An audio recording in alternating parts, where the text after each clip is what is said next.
미국 캘리포니아 어느 한 가정집, 중학생으로 보이는 한 아이가 뭐가 그렇게도 슬픈지 세상을 다 잃어버린 표정으로 앉아 있습니다. 한국에서 온 한 선생님이 그 아이를 안아주고는 엄마로 보이는 분에게 뜻밖의 제안을 하게 되는데요. 이것을 계기로 이 아이의 삶은 완전하게 바뀌는 계기를 맞게 되었다고 합니다. 대체 이 아이에게는 어떤 슬픔이 있었고 또 어떤 계기를 맞게 되었던 것일까요? 그럼 오늘 사연 시작합니다. 안녕하세요. 저는 미국 캘리포니아에서 저널리스트로 일하고 있는 셀리나라고 합니다. 저는 중학생 딸 레나를 홀로 키우고 있어요. 혼자 아이를 키운다는 건 쉬운 일이 아닙니다. 경제적인 부분도 있고 주변 사람들의 시선도 있거든요. 수없이 힘들었던 순간에도 제가 힘을 내서 레나를 키울 수 있었던 이유는 레나가 저에게 보여주는 따뜻한 시선과 그 미소 때문이었습니다.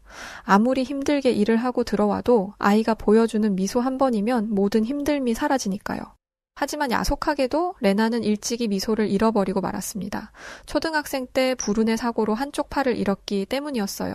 아이를 살리기 위해서는 팔을 절단할 수밖에 없다는 의사의 이야기를 들었을 땐 세상이 무너지는 듯 했습니다. 그럼에도 불구하고 살 수만 있다면 그깟 팔 하나가 대수냐고 생각했는데 레나의 생각은 저와 달랐어요. 팔을 잃은 레나는 이전과는 180도 달라졌습니다. 아직 어리니까 재활치료와 심리치료를 병행하다 보면 심리적으로도 많이 안정될 것이라 하던 의료진들의 예상과 달리 레나는 웃음을 찾지 못했죠.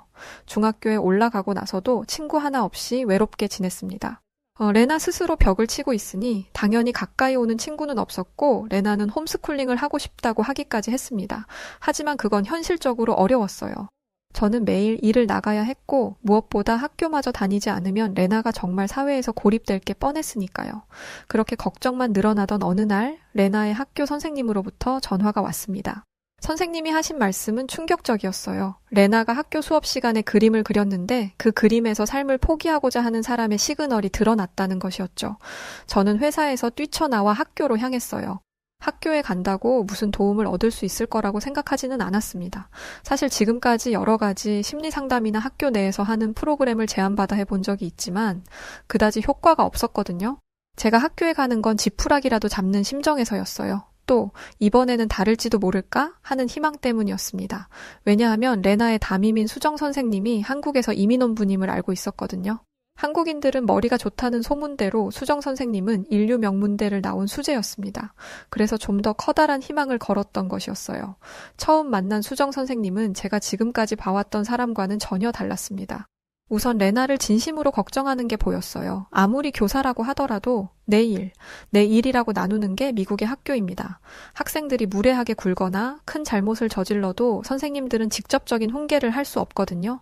아이들에게 에너지를 쏟으면서 바꾸려고 노력하는 게 아니라 학교 징계위원회에 보내거나 부모에게 연락해서 문제를 끝내려고 하니 학생들에 대한 열정과 애정이 없다고 느껴지기도 했습니다. 하지만 수정 선생님은 달랐어요.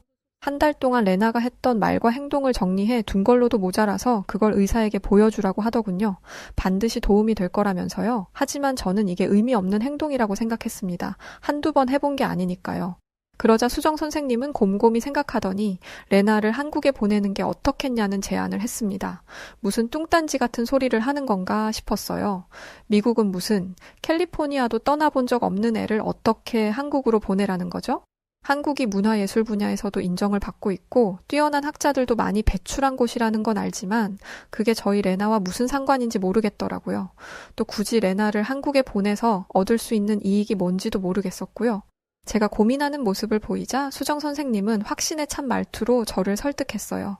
제대로 보고 들으려 하지 않는 레나에게는 신선한 충격이 필요하다면서요.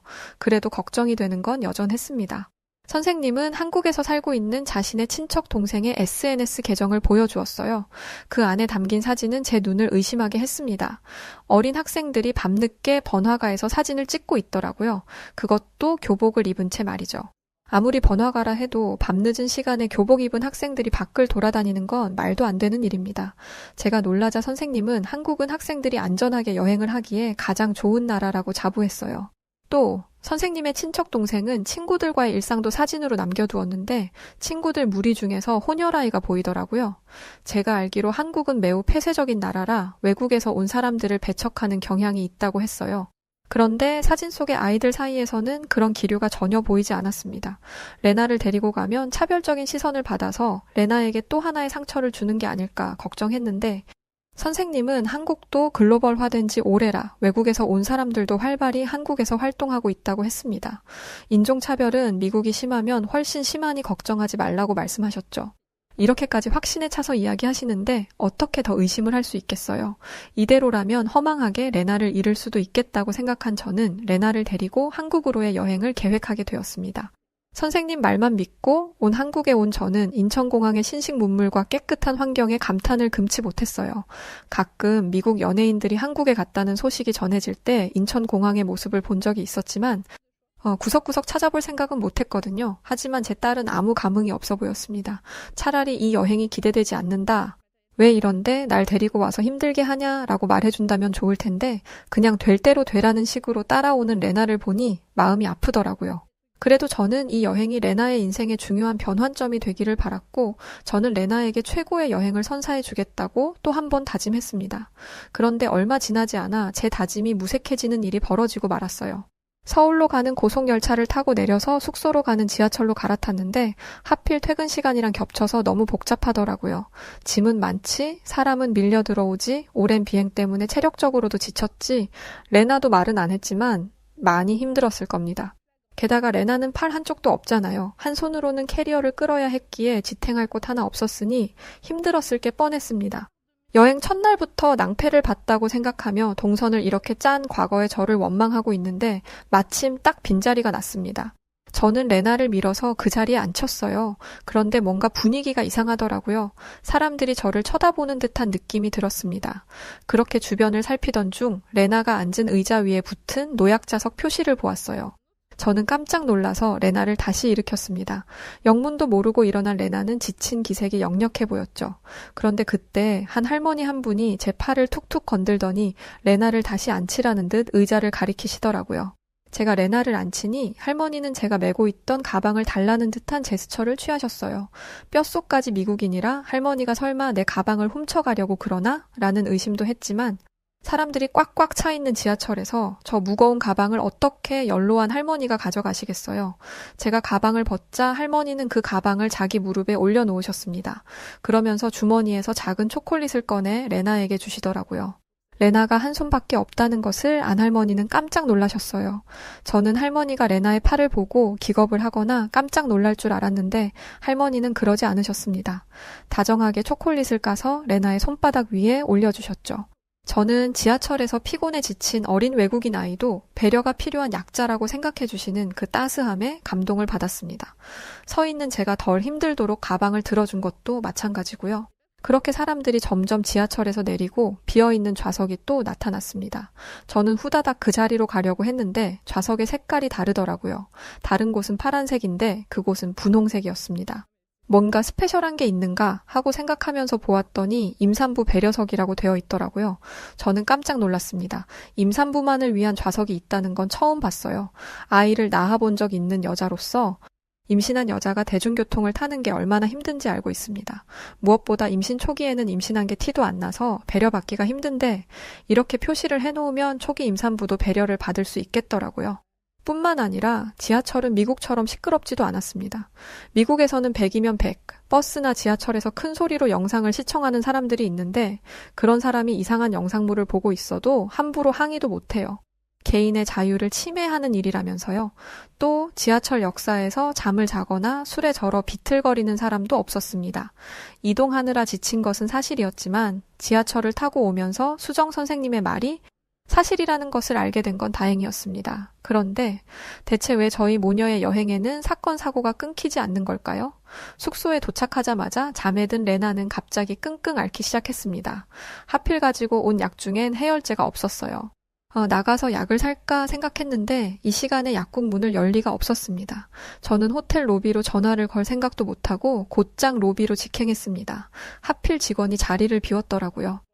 방에서 끙끙 앓고 있는 레나를 생각하며 발만 동동 구르고 있는데 숙소로 들어오던 한 한국인 남자가 저에게 무슨 일이냐고 물었어요. 도움이 필요하면 직원을 불러주겠다면서요. 저는 지금 아이가 많이 아픈데 도움을 줄 사람이 필요하다고 했죠. 제 이야기를 들은 그 사람은 레나의 나이와 증상을 묻고는 저를 데리고 자신의 방으로 올라갔습니다. 그러면서 하는 말이 자기도 서울로 가족 여행을 왔는데 어린아이가 있어서 약을 챙겨왔다고 하더라고요. 건네받은 약을 가지고 방으로 돌아갈 때까지만 해도 걱정되는 마음이 있었어요. 한국 약은 처음 먹여보는 거였거든요.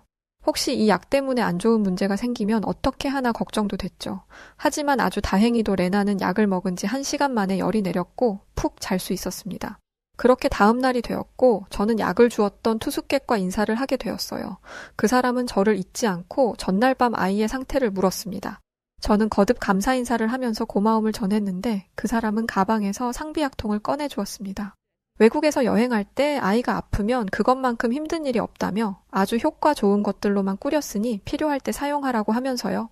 정말 고마웠지만 한편으로는 한국 약에 대한 신뢰가 없었기 때문에 저는 약사 친구에게 한국 약이 안전하다는 확증을 받고 싶었어요. 그런데 그 친구는 제가 약 사진을 보여주지 않았는데도 이렇게 말하더군요. 한국 약이면 믿고 먹어도 돼. 미국처럼 내성이 생길 걱정도 없고 안전하니까 말이야. 친구와 연락하고 난 뒤 저는 레나와 함께 밥을 먹으러 나왔습니다. 외국인들이 정리해놓은 맛집 리스트가 아니라 주변을 돌아가면서 맛있어 보이는 식당으로 들어갔는데 그 식당 주인은 정말 불친절했어요. 사람의 눈도 안 쳐다보고 한국어는 못하지만 괜히 말투가 투덜대는 것처럼 느껴졌습니다. 한국에 와서 좋은 사람들만 만났던 저였지만 이때만큼은 한국에도 좋은 사람만 있는 건 아니구나 라는 생각을 할 수밖에 없었죠. 그래도 식당이 맛있으면 됐죠. 한국은 미국처럼 팁을 받는 것도 아니고 팁도 안 받는데 대단한 서비스를 기대하는 것도 무리라고 생각했습니다. 그런데 주인 할머니는 믿을 수 없는 행동을 하기 시작했어요.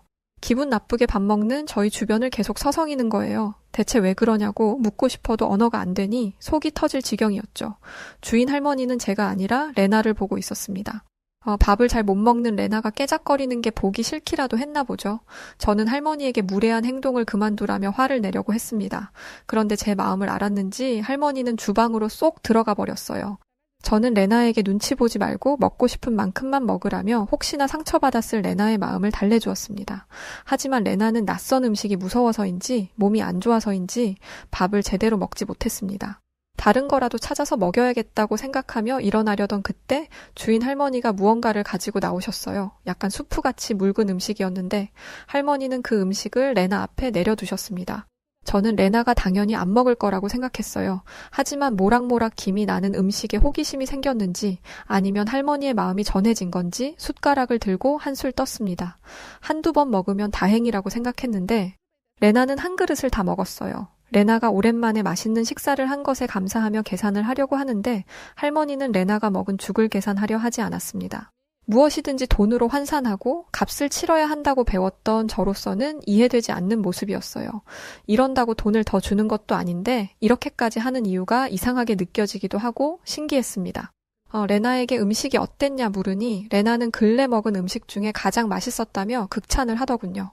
그러면서 자신을 위해 메뉴에도 없는 음식을 만들어준 것에 크게 감동했다고 했습니다. 레나가 사람에게 이런 호감을 느끼다니. 여행 첫날인데 아주 큰 수확이 있었어요. 지하철에서 한 번, 숙소에서 한 번, 식당에서 한 번.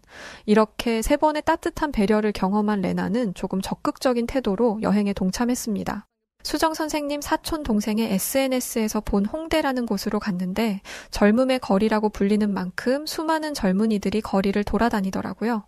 레나는 자기 또래의 생기 있는 모습을 보면서 좋은 자극을 받은 것 같았습니다. 항상 제 뒤만 쫓아다니던 아이가 먼저 앞장서서 예쁜 소품을 파는 상점을 기웃기웃 거리더라고요. 그러다 쿵작거리는 소리에 이끌려 어딘가에 다다랐는데 코인 노래방이라고 적혀 있는 곳이었습니다. 레나는 시끄러운 걸 기피했기 때문에 당연히 레나가 그곳을 벗어나려 할 거라고 생각했어요. 하지만 레나는 그러지 않았습니다. 오히려 저에게 들어가자는 눈빛을 보내더라고요. 저는 레나와 함께 코인 노래방으로 들어갔습니다. 노래방을 떠올리면 가라오케가 생각나는데 거기서는 술을 먹는지라 혹 레나가 들어가서는 안 되는 곳이면 어떻게 하지? 라는 걱정이 있었습니다. 하지만 코인 노래방은 제 생각과 전혀 다른 곳이었고 어린 학생들도 오는 아주 건전하고 깨끗한 곳이었어요. 폐쇄적인 것과 다르게 이상한 냄새도 안 났고 조명도 밝고 분위기도 건전했습니다. 저는 레나가 들어오기는 했지만 노래는 부르지 않을 거라고 생각했어요. 그런데 저는 그곳에서 레나의 노래를 들었습니다. 사고가 나서 팔을 절단한 후로 처음 들은 레나의 노랫소리였어요. 아기일 때는 매일같이 저를 따라다니며 노래를 불렀던 아이가 사고 이후 노래를 잃어버려 마음이 아팠었는데 그 노랫소리를 들으며 저는 눈물을 훔쳤습니다. 그렇게 재미있는 홍대의 밤거리를 누리고 숙소에 들어온 저는 원데이 클래스 일정을 잡았어요. 레나가 한국에 깊은 흥미를 가지게 되었고 그 덕에 무기력증을 극복하고 있다는 것을 알았으니까 말입니다. 한쪽 팔이 없는 레나가 할 만한 수업을 찾던 중 서예라는 것을 배울 수 있다는 원데이 클래스를 알게 되었어요.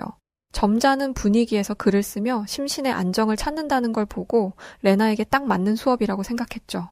하지만 저는 가만히 앉아서 무언가를 하는 걸 힘들어하는지라 레나가 수업을 받는 동안 옆 건물 카페에서 한적하게 커피 한 잔의 여유를 즐기고 있었어요. 그런데 수업이 끝날 시간이 되었는데도 레나가 오지 않는 거예요. 이것저것 정리하다 보면 늦을 수도 있겠지 라며 기다리는데 30분이 지나도 레나가 오지 않았습니다.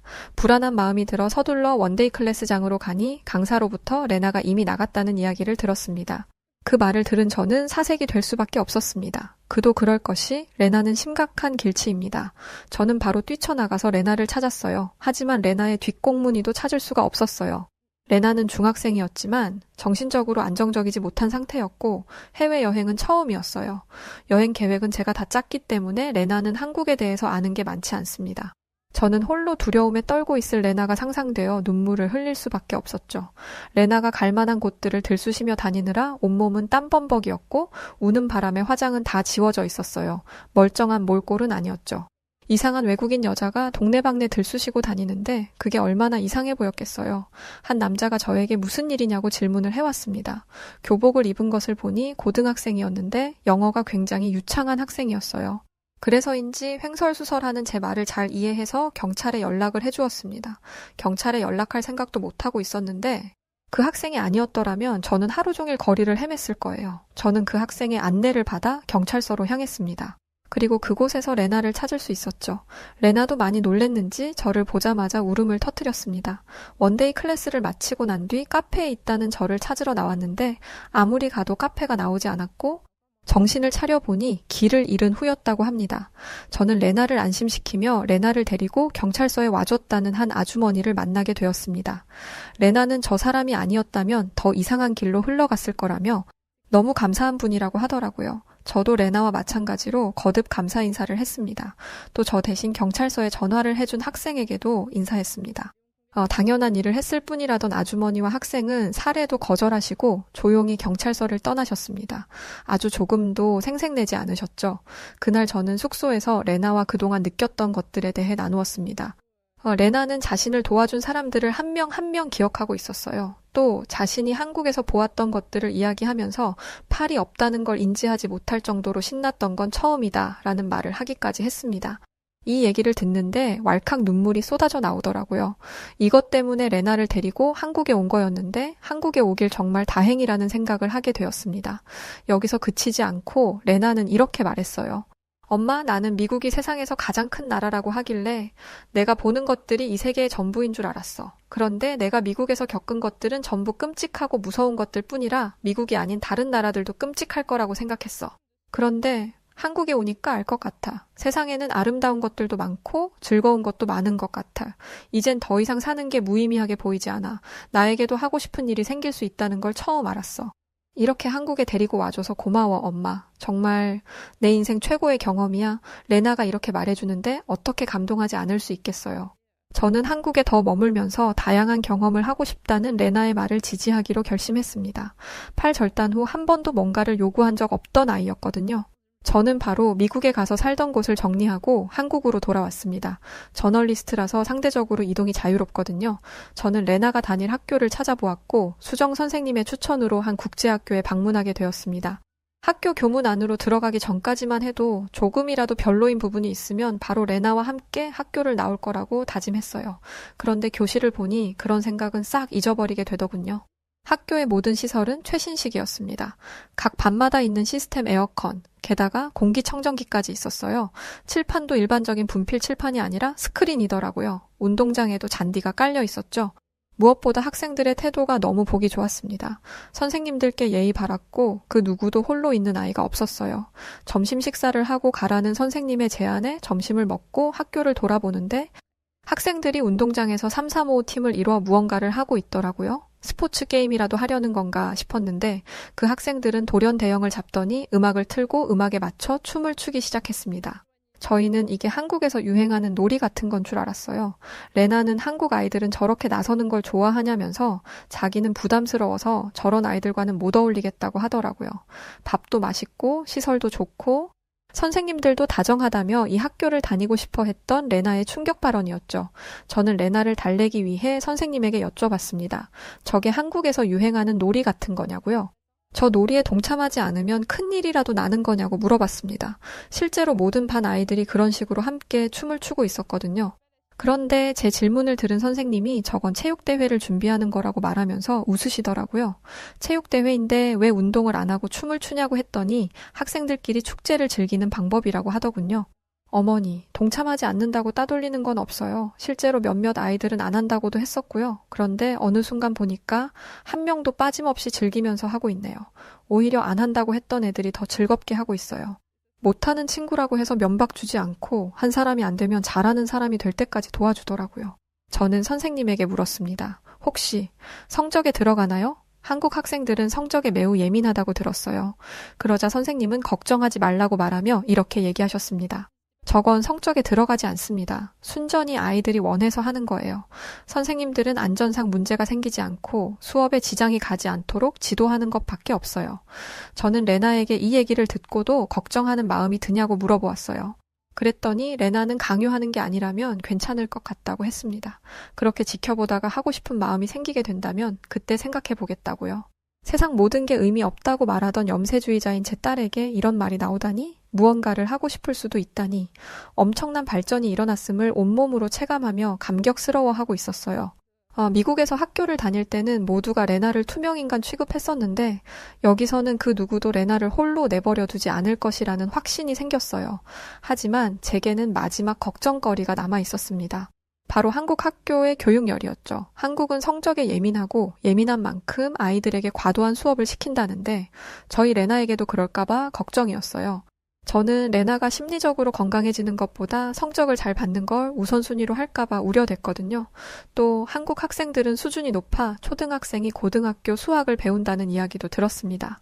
만약 수업 커리큘럼이 이와 같다면 아무리 학교가 좋아도 레나를 보낼 수 없었어요. 그런데 제가 확인한 커리큘럼은 완벽 그 자체였습니다. 더 이상 고치려 해도 고칠 게 없는 그런 완벽함이었죠. 그런데 학교는 이것 외에도 많은 노력을 기울이고 있었습니다. 레나의 학교에서는 수업을 잘 따라오지 못하는 학생들을 위한 보충 수업도 진행하고 있었어요. 당연히 학비를 많이 받을 거라고 생각했는데 이에 대한 비용은 전혀 없다고 하더라고요. 게다가 선배들이 봉사의 일환으로 후배를 가르쳐주기도 한다는데 아무래도 선배가 후배를 케어하다 보면 학교에 적응하는 게 수월해진다고 하더라고요. 저는 선생님들의 말씀과 학교의 분위기, 제가 본 학생들의 모습을 보면서 한국국제학교에 신뢰감을 갖게 되었고 레나를 학교에 보내기로 했습니다. 그렇게 레나가 한국에 온 지 벌써 2년 차가 되었네요. 그 시간 동안 레나는 걱정이 무색할 정도로 학교에 잘 적응하고 있어요. 태어나서 처음으로 집에 친구를 데려오기도 하고 하루가 다르게 달라진 모습을 보여주고 있습니다. 이제는 한국에서 대학도 나오고 취업도 하고 한국 남자를 만나 결혼도 하고 싶다고 하네요. 이런 레나를 볼 때면 한국에 오지 않았더라면 어떻게 되었을까라는 상상을 하게 됩니다. 레나가 위태로운 상황에 처해 있었을 때 수정 선생님을 만난 건 저와 레나의 인생을 통틀어 가장 큰 행운이 아닐까 생각하고 있어요. 그때 만약 한국인 수정 선생님의 제안이 없었다면 저와 레나 평생에 한국이라는 나라에 갈 생각조차 못했을 테고 우리 레나는 미국에서 학교도 제대로 다니지 못해서 늘 외롭게 지냈을 겁니다. 하지만 지금 레나는 한국에서 누구보다 활발한 아이로 다시 태어났고 한국에서 만난 친구들은 레나가 팔이 한쪽이 없음에도 그 누구도 그것을 혐오하거나 놀려대지도 않았어요. 오히려 레나의 팔이 되어서 짐도 들어주고 어려운 일들이 있으면 늘 앞장서서 레나를 도와주었던 친구들이었습니다. 한국의 아이들은 미국의 어른들보다도 더 성숙한 도덕을 가진 아이들이었죠. 최근에는 학교 아이들 엄마들과 많이 친해졌는데 그런 어머니분들과 이야기를 나누다 레나가 불편해하지 않을 의수를 맞추면 어떻겠냐고 하더군요. 사실 미국에서 지낼 때 생각하지 않았던 것은 아니었지만 가격이 너무 비쌌기에 엄두를 내지 못했는데 마침 한 어머니분이 의수를 제작하시는 분과 인연이 있다며 소개해 주셨거든요. 한국의 의수는 미국의 의수에 비해 가격도 저렴했고 그에 반해 퀄리티는 몇 배 더 훌륭했습니다. 이런 멋진 나라 한국에서 레나와 함께 지내고 있음이 지금도 믿기지 않고 저희에게 새로운 기회를 만들어주신 한국인 수정 선생님에게 감사하다는 이야기를 전하고 싶습니다. 자, 오늘 사연은 여기까지입니다. 어린 나이에 팔을 잃게 된 레나의 마음을 감히 제가 헤아릴 수 없겠지만 한국에서 더 멋지고 행복한 삶이 되었으면 하는 바람이네요. 레나를 위해 여우튜브와 저 송은지도 힘껏 응원하겠습니다. 네, 그럼 오늘 사연 어떻게 들으셨나요? 오늘 사연이 재미있으셨다면 구독, 좋아요, 알림 설정 부탁드리고요. 지금까지 사연들을 읽어드리는 여우튜브 송은지였습니다. 더 좋은 사연으로 찾아뵐 것을 약속드리면서 이만 물러갈게요. 영상 끝까지 시청해주신 우리 사랑하는 구독자분들 감사합니다. 고맙습니다. 당신만의 유튜브